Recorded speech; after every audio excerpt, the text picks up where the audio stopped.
Sure thing, come on in. If you think you know the story, Who are you? I'm your grandma. think again.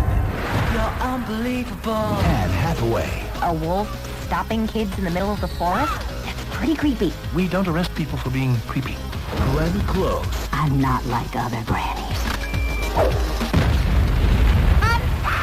Hey everyone, it's Jonathan, and welcome to an episode that I have wanted to do for years. Not just for a fairy tale series, but just as a podcast itself. Hoodwinked is one of my favorite animated films. It's been a staple in my family since it came out, so obviously I had to get my cousin Sarah to join me on this one. But our friend Mark also loves this movie, so we had to make it a party.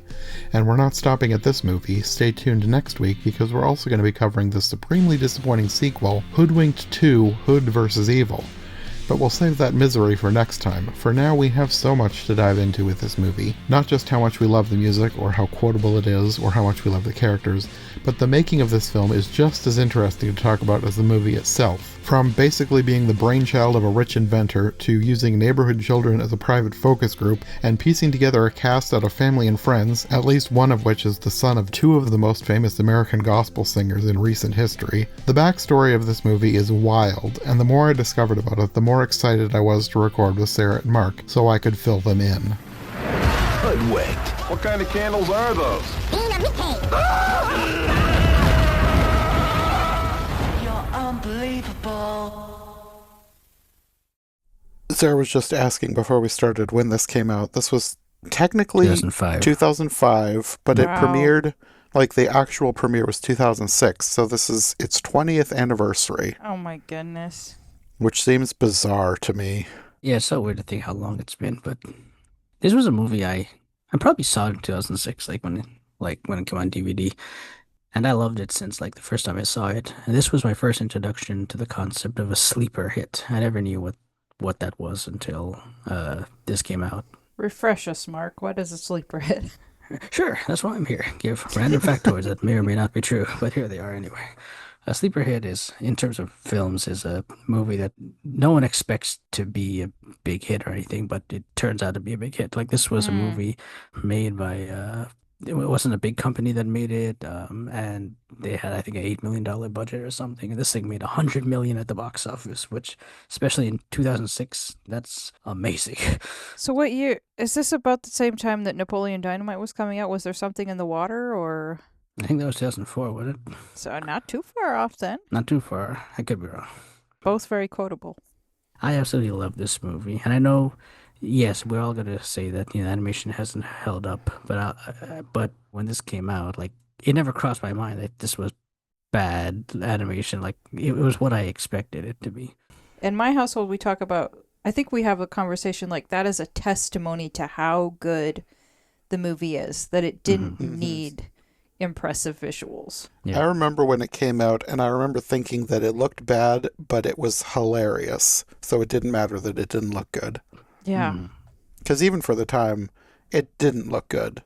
And I have lots of notes as to why. There's a whole long history of this, how this movie came into being. But yes, no, it never looked good. Even for the time, it did not look good. But the script was so good that it did not matter. And the people executing the script. Yes, the voice acting is very good. Voice acting, the writing, the jokes. It's a very funny movie. Oh, yeah. My friends and I, we were always singing the Be Prepared song, just randomly. Just quoting that goat. I feel like the wolf and the bunny really helped to make the movie. Yes. Yeah, Patrick Warburton is I can't do Patrick Right, Warburton, which he's just, he's it's just amazing. Yeah, he has a little Midas touch as if you need it. Yeah. But I'm interested what you have to say, Jonathan, about how this came into being, because I know nothing. It was sort of the brainchild of two brothers, Corey and Todd Edwards, who haven't done a whole lot before or since. I think they were young when they did this. They had made one movie together. It was just an indie film. It's not like they were part of a Hollywood studio. Corey has gone on to do, well, they both have gone on to do a few more things, but none of them have done anything that's huge. This was the biggest thing that either of them ever did. But also, it wasn't just them. the weirdest thing about that I discovered in researching about this movie, it was also partially because of a rich inventor named Maurice Canbar.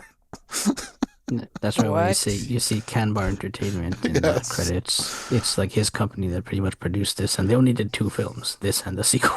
Yes. That was it.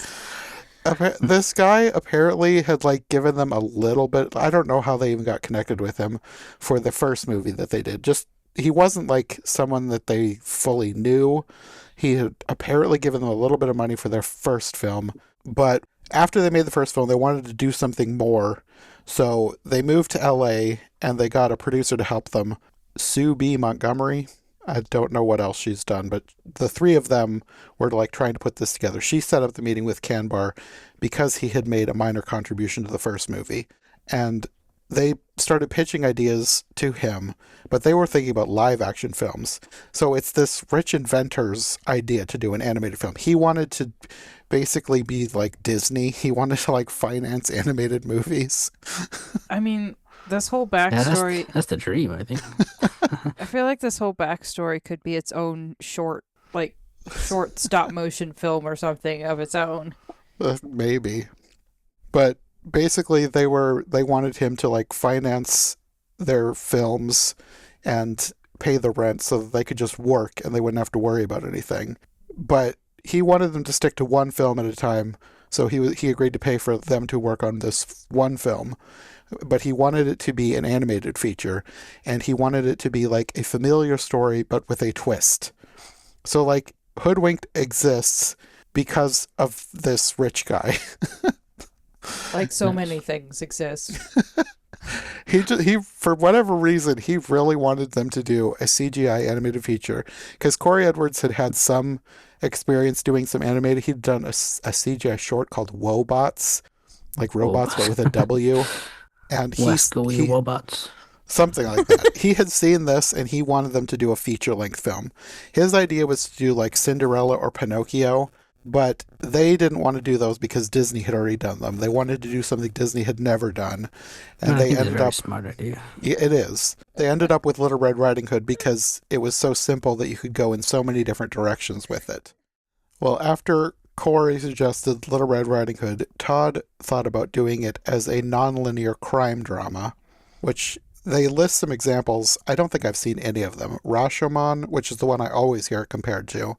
Pulp Fiction, Run Lola Run, and Memento, which I've seen none of those. I only recognize one title and I haven't watched it. I want to see Rashomon because they always bring it up. It's one that I feel like I should watch at some point. Mm-hmm. But they pitched this to Canbar, and he loved the idea and agreed to fully finance the film before they even showed him a script. Nice. Because he was an eccentric inventor. I guess so. Well, Or trusting. I don't recognize a bunch of this stuff, but apparently these are all real things. They had a whole list on Wikipedia. He has like 50 patents on a whole bunch of things, including medical products. He invented the Defuzz-It comb for sweaters, Tango's puzzle games, Safety Glide hypodermic needle protectors, Sufu, zip notes, and cryogenic cataract removers. Can we be his friend? I think he's dead. Aww. I guess I don't remember if he's still alive or not, but that's such No, a he died. wildly strange and eccentric list of things to invent. Sufu zip notes coming soon to. I think that's two stationery different store near you. things. Oh, never Sufu, mind. SOOFOO, comma, Sufu. zip notes. So I what don't the know heck what is those Sufu? are. I wonder what it's like to actually be an inventor, because it's one of those things that you watch as a character on a movie, but who actually knows an inventor? Somebody who really, really is into that instead of, oh, that would be a good idea, and then doesn't do it. Do we have inventors anymore, or are they just workers in corporations who... The only one I can think of corporations is take them? Simone Yetch on YouTube. I don't know that. She used to invent terrible robots on purpose, like robots that would do one thing but very badly. Now she does like more legitimate things. But she's the only person I can think of right now that's like an actual inventor. You know, no one wants to. That's like when you're a kid, you say, I want to be an inventor. Like, you don't hear kids saying, oh, I want to be an inventor. I never said it. Well, to be fair, I never said it either, but But apparently that's not all he did, because it says he also created New York's first multiplex cinema, which is the first movie theater in Manhattan to have 4 small auditoriums in one building. oh, But apparently that's a impressive thing. I'm intrigued by this person because where all is your... Wouldn't you have to be... You'd either have to be ridiculously cerebral or very enthusiastic or both. And that's I'm guessing intriguing. he's both. I don't know. I mean, he's enthusiastic because he heard an idea for a movie and was like, yes, I'll give you all the money. Yeah, this sounds like a genuine eccentric that we have not had the privilege of having dinner with, but maybe in the afterlife. So, even if not eccentric, I feel maybe he's one of those who he could spot talent when he sees it. I prefer eccentric, but we Okay, could, so yes, could we you're have right. both? He's eccentric. He's eccentric who could spot talent when he sees it. The only thing that I could find in his list of things that he's responsible for that I recognized is something I'm not familiar with, but he's apparently the guy behind Sky Vodka, which is a brand I've heard of, but... Okay, this guy's all over the place. I mean, this is fun. Does he have Coke bottle glasses and white tufts of hair reaching a foot off of his head? I mean, what? Yeah, he died in 2022. Ugh, so close and yet so far. Yeah, so not long ago. If only we did this podcast 5 years ago, we could got him on. We could have gotten him on to talk about the lawsuit behind Hoodwinked 2, Oh my word. which we'll get into in the second We'll get to episode. for the next episode.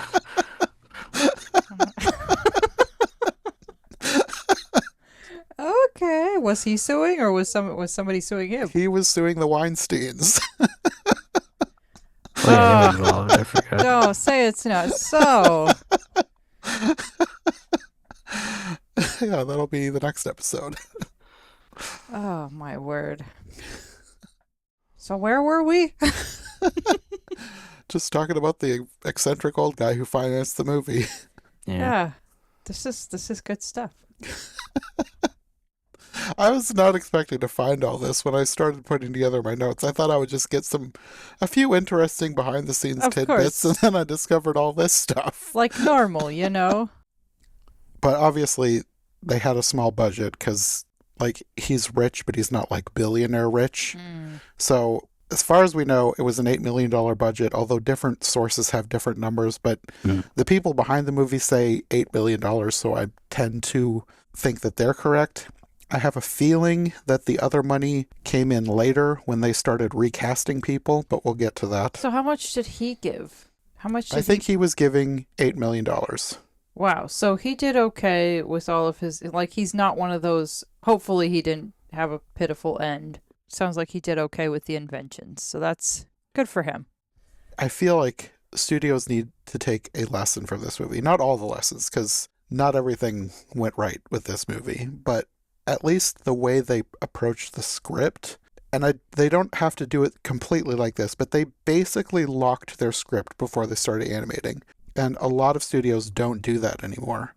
Like, they talk about Disney, and he says if they don't like the third act, they just throw the whole thing out and reanimate the whole thing, even if it's finished, which we've had examples of that. And they say, we had no such luxury, so in a way, you're watching our first version of the movie, which I think more studios should do. Like, if you have a big enough problem, fine, throw something out and reanimate it. But I feel like studios are way too quick to chuck whole scenes and redo them, which is partially responsible for the huge budgets these days. Such waste. Kind of, yeah. And not nice for the artists. No, definitely not. Another thing that I found really interesting that probably partially stems from the low budget is the way they started putting the movie together was turning their script into storyboards and writing all the songs and making a story reel. So nothing is animated. They just have basically a movie in just pictures. And they did all the voices, the two brothers and their producer, Sue. So they did all the voices. And then she took this film reel and then did test screenings for all the children of her neighborhood. And then used the reactions from the children to fine-tune the story. Like which ones they liked? to see which parts they liked, which parts they needed to change. And they had been thinking about removing the goat, but the children Yeah. loved it. So I'm they so kept glad the they didn't. goat. Yeah, that's the classic That's the best part. character. The children also particularly loved Twitchy, so they gave him more of a role. Oh, very memorable. I love the part with the recording and the coffee and everything. I don't drink coffee. And in another effort to save costs, the cast was originally going to be pretty much all friends and family. Yeah. And them, of course, because they all have, like, small roles. Corey plays Twitchy, just sped up. And at the point where they're putting all this together, no actual celebrities are involved. They had, like, cousins, friends, and the weirdest one, this is not exactly a celebrity, but it's not somebody who's fully unknown. But the oddest thing that stood out to me, at this point, they had Benji Gaither, the son of gospel music singers Bill and Gloria Gaither, voice the goat, because he was a childhood friend of the brothers. Oh, that is weird. What is happening? I mean, If only we all had good childhood friends that are celebrities. Is he a celebrity? Like, I've don't heard of the know. Gaithers, but I don't know how much. like, if you're hardcore Gaither fans, which, I mean, it's like diminishing over the... so my maternal grandparents, retired pastor and wife, and of course they love the Gaithers, and then my mother liked the Gaithers, and I know of the Gaithers. You know, And then the next generation. the next generation is Like, going to who? be like, What's a they Gaither? won't even know probably unless I randomly bring it up, because I'm not committed. So my grandparents might know who Benji Gaither is, but I didn't know they had kids. I mean, maybe I knew that. I don't know. Little do I realize they have 7 kids, and I'm just out of the loop. I wouldn't have known about, like, I would assume that they had kids, but I wouldn't know. Like, I just know the name, the Gaithers. And I've seen Right. clips of them singing. Okay, so was he on the movie or was he not on the movie? He's the goat. Really? Okay. That I don't know. I feel weird about that. He got horns to open bottles. He's got horns to hold his keys. Sorry. No, good. Go ahead and get in the mood. Okay. So you're talking about casting and how it was going to be fairly vanilla to begin with. Yes. At some point, I think they started, like, really believing in this, so they started looking up slightly bigger names. I think Patrick Warburton was the first one that they brought on Wonderful move. to voice the wolf. Can't go wrong with Warburton. Oh, Yes. yeah. I don't know how big of a celebrity he was, because at that point, he would have been Kronk. He was a character on Seinfeld. He was a boyfriend on Seinfeld. Okay. Yeah, people would have. I think he would have been well known enough. He was somewhat well known, because this is after the point where they started thinking about bringing on bigger names. But he was the Emperor's first one. New Groove was 2000, so if this is 2005, then Yeah. people are like, kids are already gonna know that voice. Mm-hmm. But then the next person they brought on was Andy Dick to voice Boingo. I just love him so much as Boingo. Oh my word. Bringing him on, they say, basically changed the character entirely just through his voice because of how much he improvised. He said that he was interpreting the character as victimized and unstable, and all of the changes he was making through the way he said the lines, they just loved. They said what we had written was kind of stock, but where Andy was supposed to laugh, he'd be crying. Where he was supposed to yell, he'd be laughing. He just mixed it up. That's one of our favorite lines in our household is, Keith, darn it, change your name. Oh, look out for Keith, you know. So every once in a while, one of us might go, look out for Keith. For Keith. It's not scary enough. That was a good one. I also like the, we could all work for that little guy. That's when we all knew. And then the next bigger names that they brought on are where things, like they stayed on, but they did not stay on in the way that they were brought on, because they brought on Tara Strong as Red, David Ogden Stiers as both Nicky Flippers and the Woodsman, and Tom Kenny in multiple small roles. I think the pig police officer and the sheep informant were like his biggest roles, but he is only the pig, I believe, in the final film. I'm looking at the cast and I'm already realizing that I was ignorant. And then they also brought on Sally Struthers to play Granny Puckett. Oh yeah, whatever. I kind of would have loved to hear her Granny Pocket. You can actually hear her Granny Puckett Whoa, do tell. because a few months ago, I'm surprised you didn't hear about this because this was like huge news for like just the small section of the animation fan community. Someone randomly found the work print copy of the movie in a thrift store for 75 cents. What? No one knows how it got there. Someone just randomly found it and bought it for 75 cents and then uploaded it to the internet. So you can actually hear the whole movie with the original cast. It's not the finished animation, but you can hear the whole cast. Send me the link when we're done.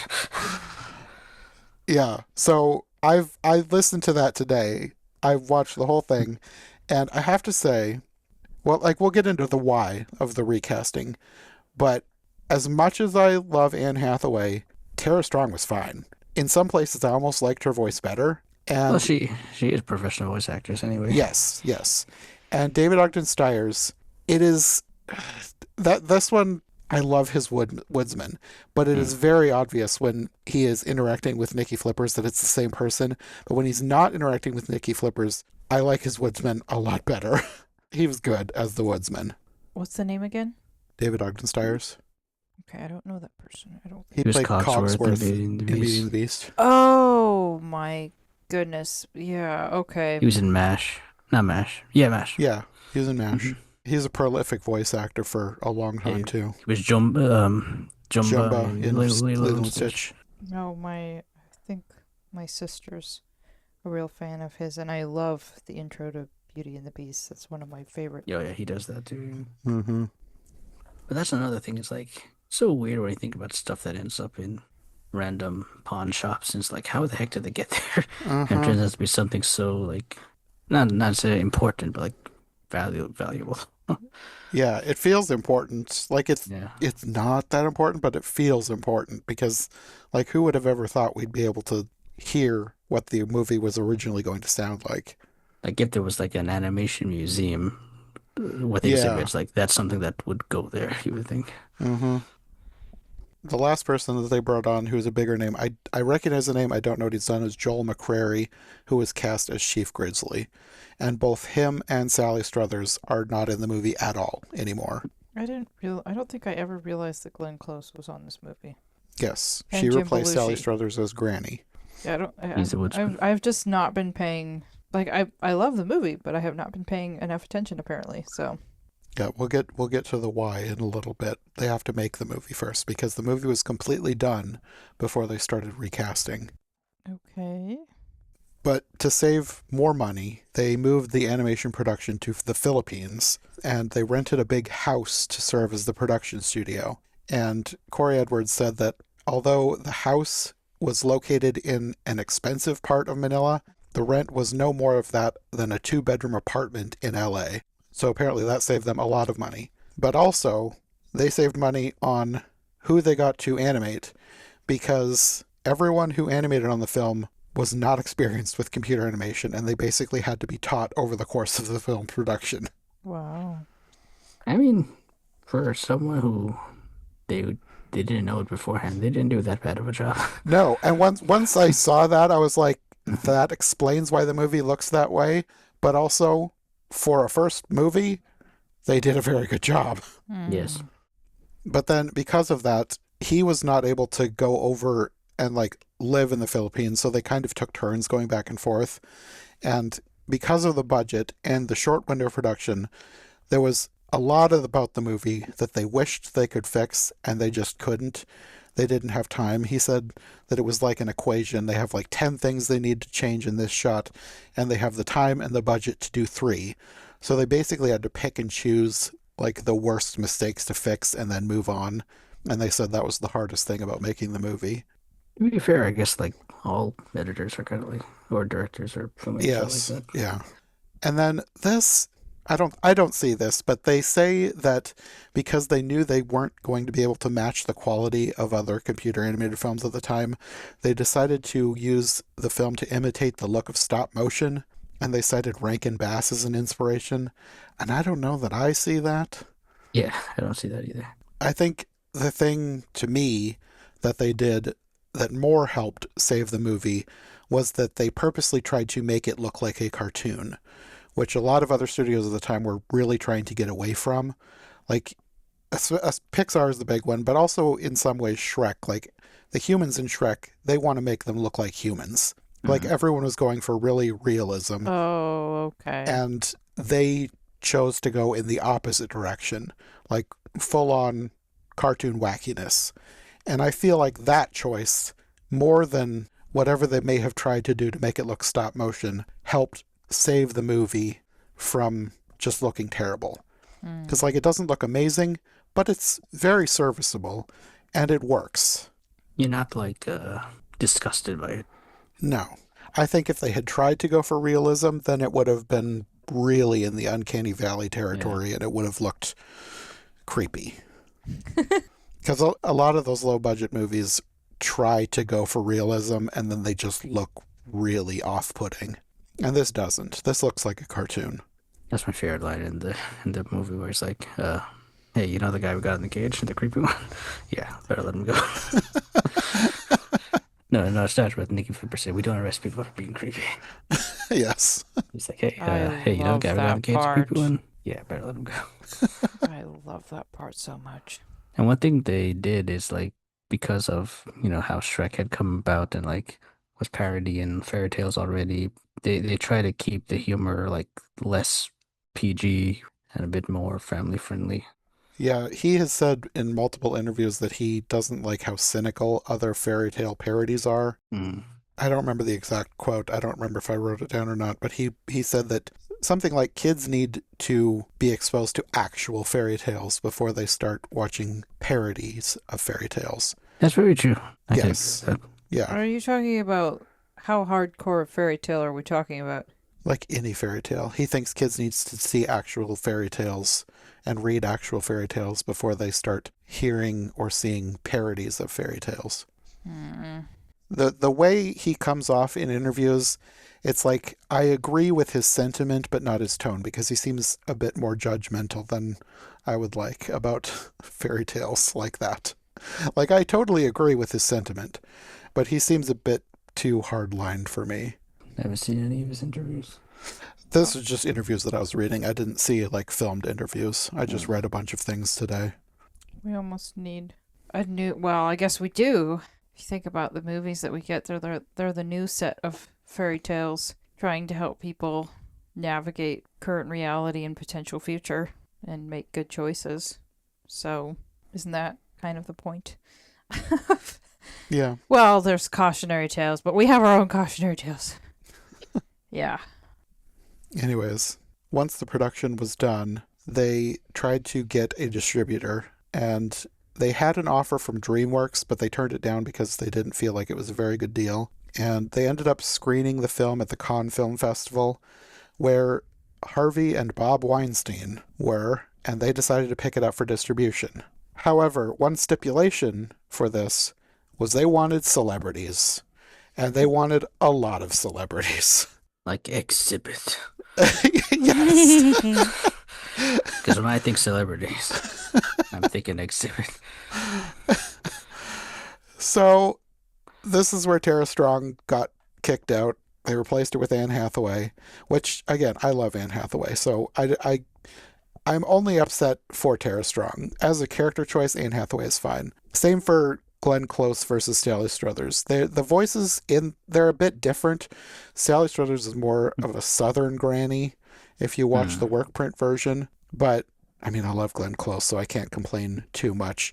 But I did find a really good quote from Glenn Close, because Corey said that she walked in and said, "Why do you need me? Sally did a great job." And That's Corey said, "I didn't want to say because Harvey made us."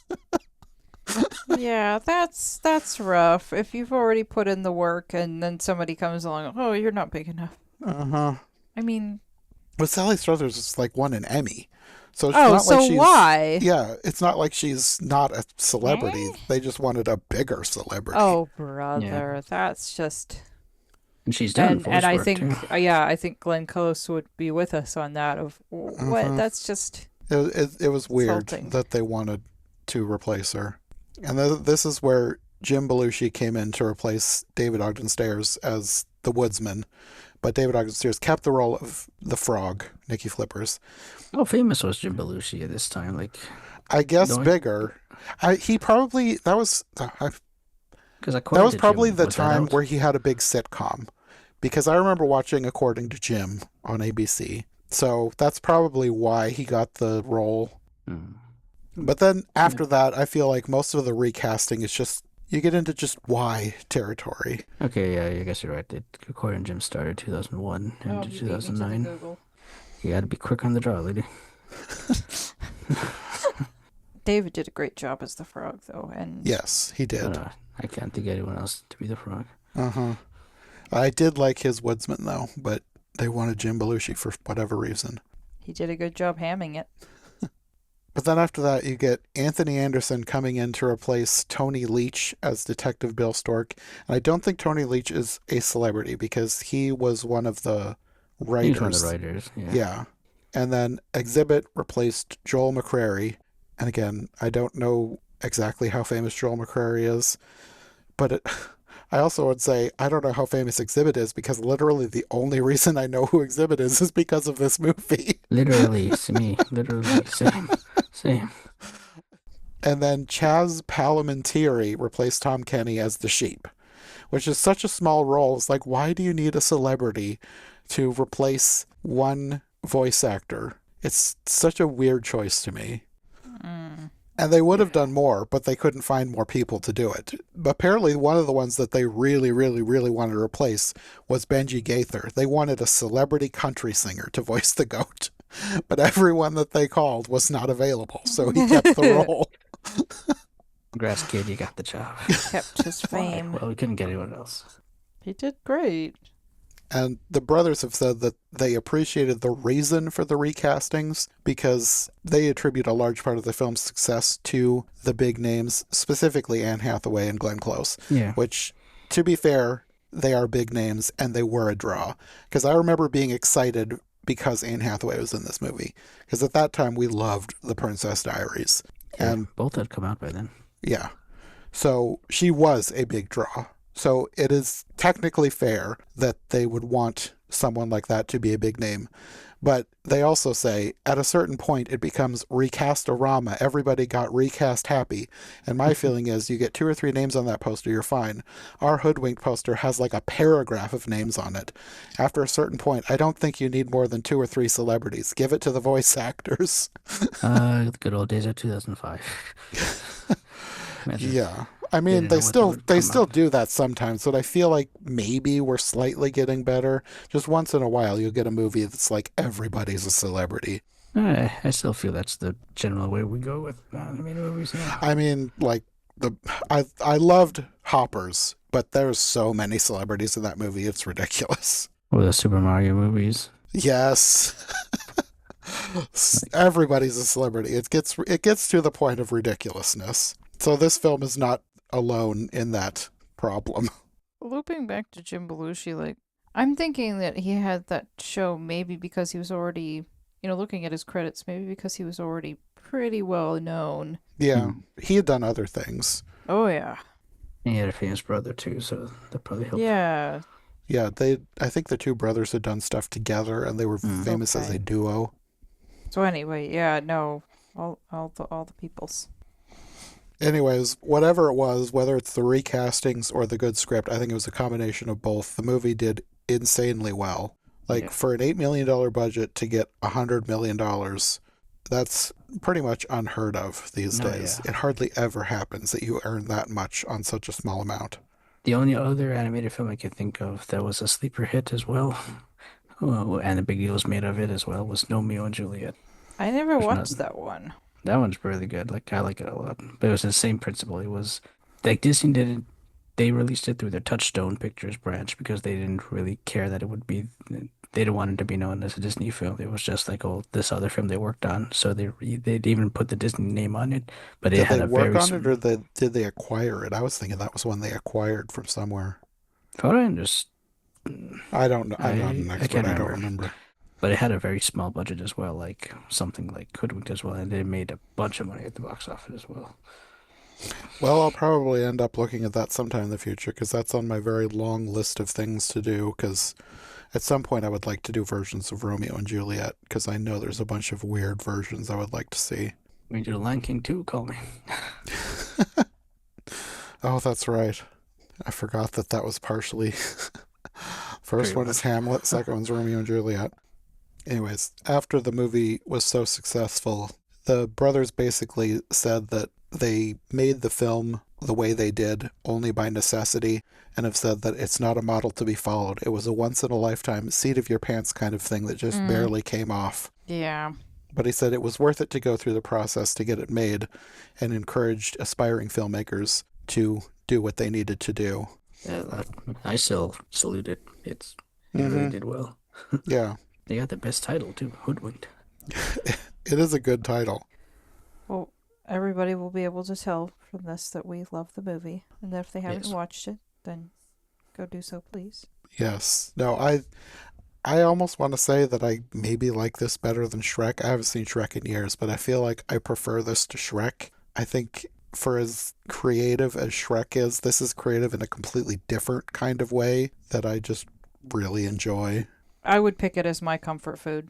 Although my sister does have a thing with Shrek too, and that's also pretty good comfort food. Well, I feel like Shrek 2 is better than the first Shrek anyway.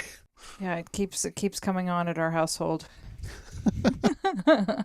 You work in that hat. I definitely like this more than Shrek because for me the Shrek films are films that everyone likes, but I don't. I never really got into Shrek or Shrek 2. It's okay. That's not a hill worth dying on. It's just, I don't like Shrek and you can't make yeah, no, it's just nobody should be having a fight. Why don't you like Shrek? It's my favorite Disney movie. What? Okay, now I'm leaving. Don't you love the part where they're getting arrested?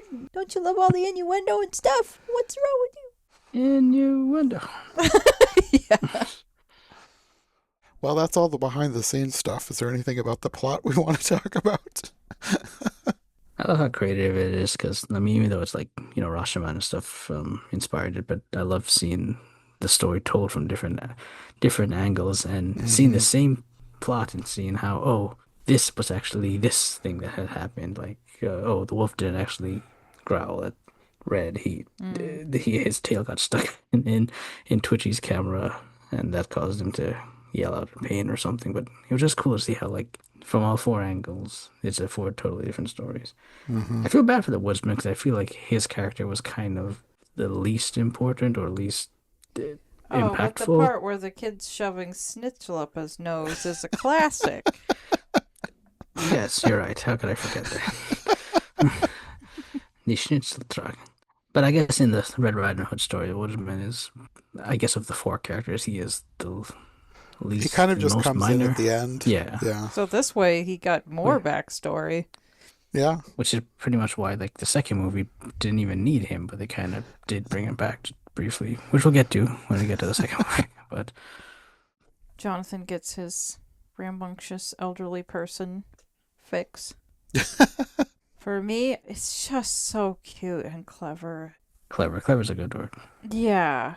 And for anybody out there wanting female empowerment stories, it is like Grandma and Red are fun female characters. Because obviously Grandma is super empowered to go out and do whatever she wants. Literally, He's whatever she extreme. wants. Yes. Oh, that part with the, applesauce and blows up the mountainside. It's just adorable. It's so great. She is probably a big part of the reason why I prefer this Shrek. And I then love Granny. I love crazy little old ladies. I always love that character trope. right. And then for Red to be able to finally start piecing it together of, boy, I come from a line of adventurers and. Well, we'll get to the line she comes from in the next movie. Oh, okay. Well, That's something. In this little world, it's a nice part of the story that I didn't think about so much initially, but they both end up more understanding of each other and empowered, and I like it. This is very random, but I feel like I need to mention the one part that I feel like was one of the reasons why me and my brothers felt like we had to watch this movie the first time, was because in the trailer there's the part with the turtles going, "Run!" Oh. And then very slowly. And I think we just thought that was the funniest thing. We're like, we have to watch this movie. Should we talk about the caterpillars too? I mean, that's pretty cute. Yes, that was so funny. It's so weird and random and hilarious, but it's just such a clever little thing. I think I appreciated it more as an adult. Them. Where was the caterpillars? The caterpillars, like one of them's having doubts about his relationship. Oh, yeah, and then yeah, they accidentally are when the picking it up on the microphone's microphone. Yes. Yeah, that's cute. Yeah, all the little touches. I think my favorite characters, I think the goat, of course, and like I said, my friends and I, we always just sing and be prepared randomly. Like if I'm not singing the scar, be prepared. I'm singing this, be prepared. But that and Nikki It's Flippers, classic. I think, are my top two favorite characters. Okay, so we have, yes, convergence of perspectives. But yeah, I love Boingo so much. He's such a great villain. And the wolf. And Wolf's great too, yeah. I'm sympathetic to wolves anyway, so that's also nice in there where they're kind of He's breaking not down. big and bad. Yeah. Flip the script on the stereotype is good.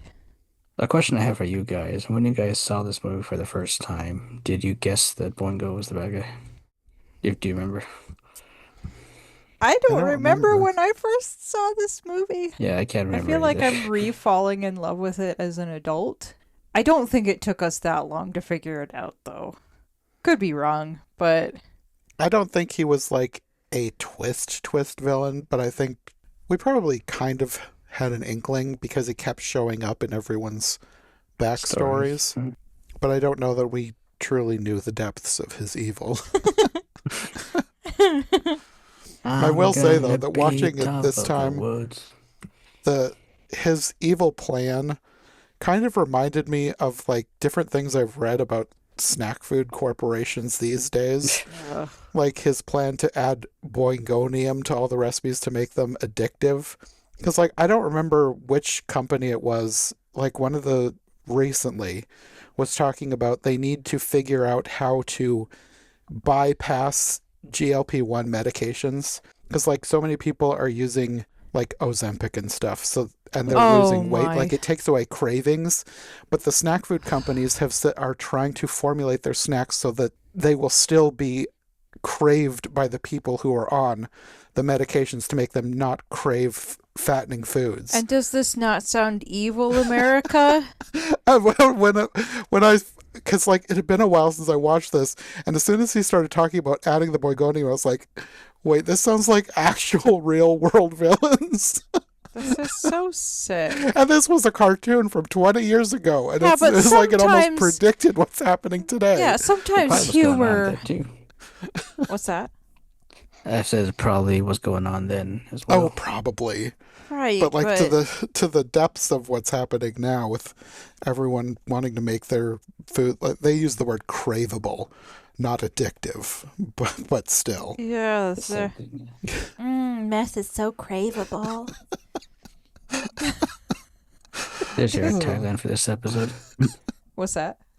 There's your tagline for this episode. Oh yeah, meth. Meth is so craveable. Jonathan North says meth is so craveable. That was me actually, so we won't pin that on Jonathan in case anybody wants to Not take Jonathan offense. North says.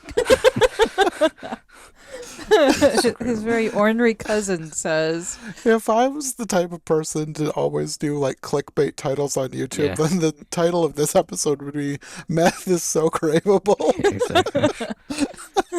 I almost feel like doing that. Yeah, see what happens to the subscription rate.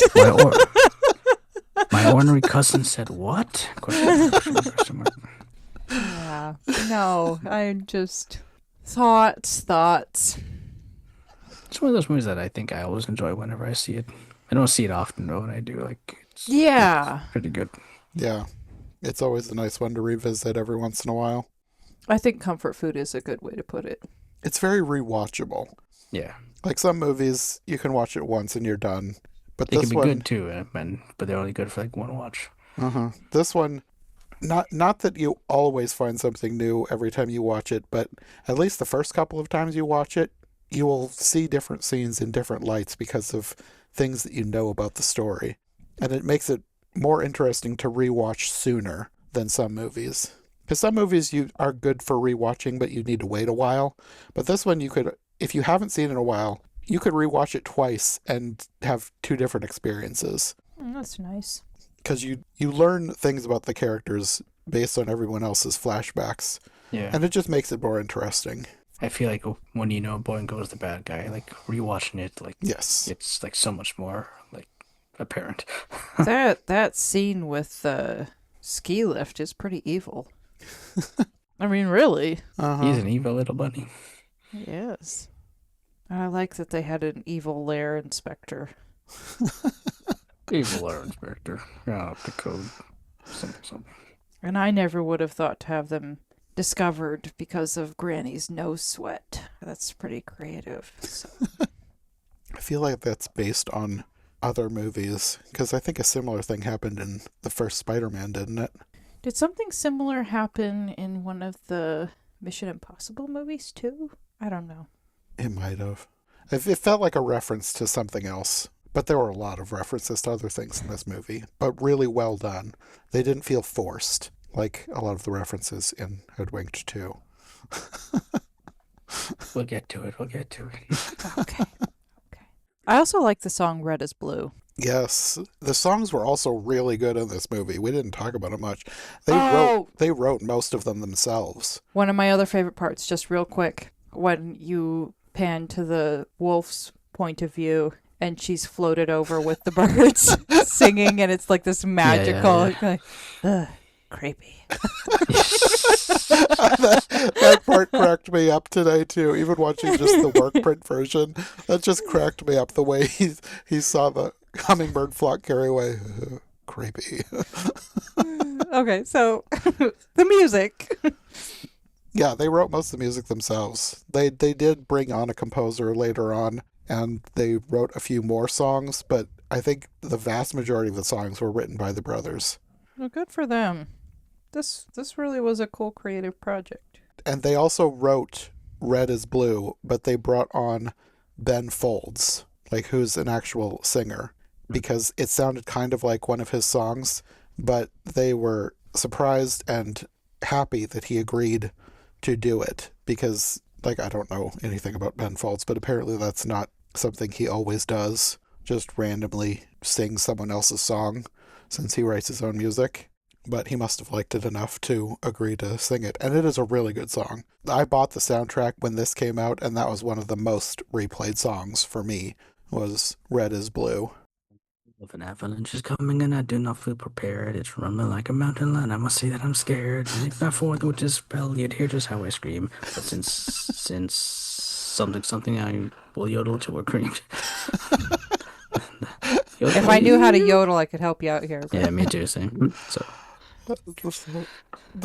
I enjoy the goat, but he's never been like a favorite character of mine. But for whatever reason today, that song cracked me up rewatching this, especially that line that you just sang. Yeah. And we ever find out a backstory of like who this witch is or why she cursed him or anything? Nope. We just accept it. Or was he being an unreliable narrator? Because he also said a word and she was like, hey, wait, you just talked. No. Yeah, the goat with helicopter antlers and a guy in an animal suit who looks totally over life trying to sell treats in the forest or something. And yeah. There's so many random things in this movie. And Flippers likes to dance, which it's relevant for like one tiny scene. I forgot about that. Yeah. There's one thing your granny doesn't do. It's lie and play extreme sports. That song, that also cracked me up today. That's two things. Well, anything else about the first one? It's great. If you haven't seen it, check it out. Mark recommends. I think the only thing that I have left to say about the story itself is the way it ended with Nikki Flippers recruiting them all to join a crime-solving agency. I was like, yes, more. I want more of these characters. I want sequels. And then the monkey's paw curled. The monkey's paw curled. That's a phrase. What does that mean? You know, for the people who don't understand. Not me, but...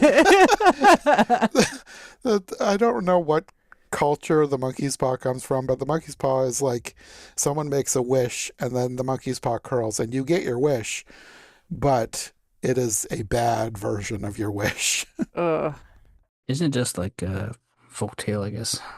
Yeah, but I don't remember which folk tale or culture it comes from. The Monkey's Paw is a horror short story written by W. Jacobs in 1902. It looks like it comes from the story.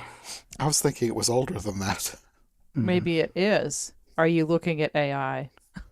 No, it's on Wikipedia. It cites the story. Wikipedia is my friend and shall be to the day I die. Anyways, I think we'll get to Hoodwinked 2 Yes. soon. I don't think that Sarah will be joining us because Sarah has not watched Hoodwinked 2. It is helpful to watch the movie that you're reviewing. And I'm not going to fake it. I probably could, but we're not Actually, going to. that's a good way to start. Like, Sarah, what do you think Hoodwinked 2 is about and what happens in Hoodwinked 2? Well, I see that they're hanging off of a rope or something, and I hear it's pretty bad. That is actually a good question to ask someone. Like, if you've never seen a movie, what do you think it is about? Yeah, like those kid theater clips. How close you are to it or not. Like, based on how Hoodwinked ended with Nikki Flippers recruiting those three. That is my question. What do you think happens? That is my question. Like, did they actually continue that plot line, or did they really go off the rails? I mean, they continued, didn't it? Oh, my word. Okay. In that they're working for an agency, but I mean... So they were working for an agency? Yeah. It's an agency. It's Nikki's agency of sorts. Yeah, you guys are going to actually have to explain that, because sometimes when we're reviewing something, like when we, last one that I did with Jonathan and our friend Stanford, the last one we did was Aristocats. And with that, like, if you're listening to a podcast about the Aristocats, you probably already know the story. But how many people know Hoodwinked 2? If I, a fan, do not know Hoodwinked 2. So you are going to need to explain some more of the plot line than what we did with this one.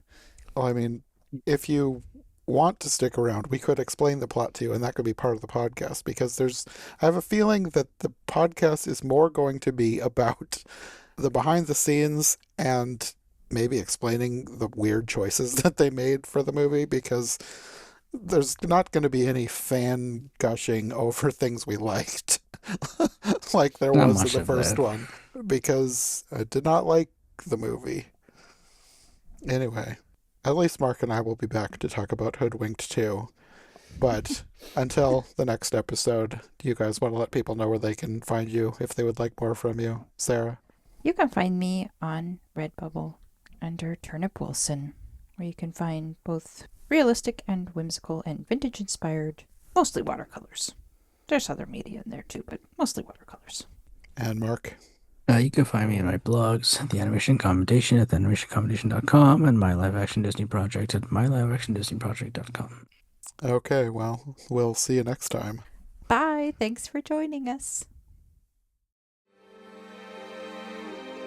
Thanks for listening to Every Version Ever. If you enjoyed this episode, make sure to subscribe and follow my co-hosts as well. All of our links will be in the description below. If you'd like more podcasts like this one, all of our shows are available on YouTube as well as most podcast platforms. If you'd like to support this show, check out Johncast Media on Patreon for everything here, plus bonus and extended episodes you won't find anywhere else. We'll be back soon with another brand new episode, so thanks for listening, and we'll see you next time.